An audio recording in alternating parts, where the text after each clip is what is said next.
Giovedì 14 febbraio, festa degli innamorati, San Valentino. Cuzzolini Editore non poteva che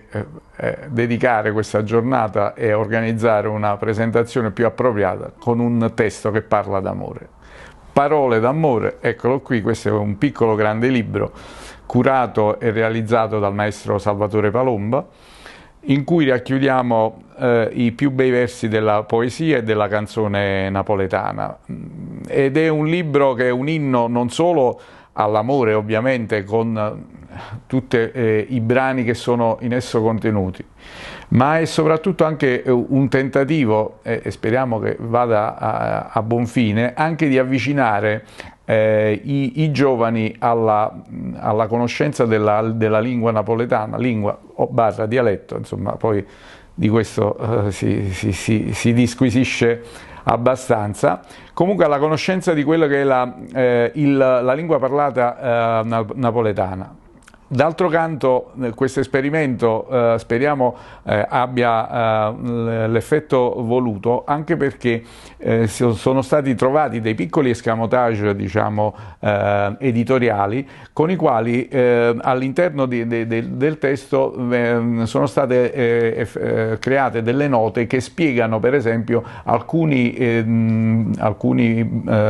vocaboli della nostra lingua, del nostro dialetto, che sono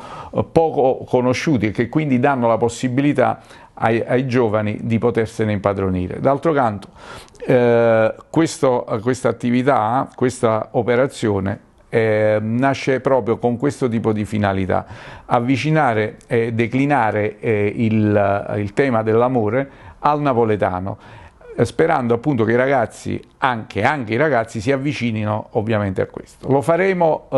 in un posto molto particolare, il Teatro La Giostra, che è anche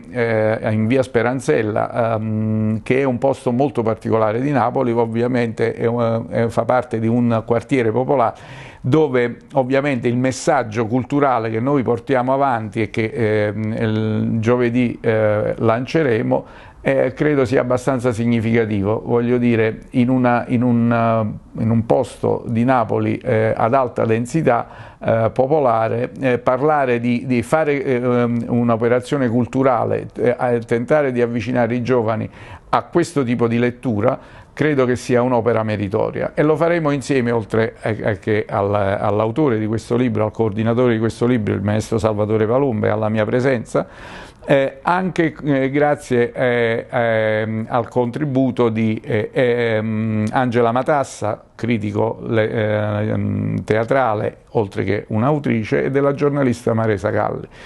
Pertanto vi aspettiamo tutti alle 17:30 per innamorarci e per parlare d'amore, in un giorno molto particolare, un giorno in cui ovviamente tutti quanti ci sentiremo molto più predisposti e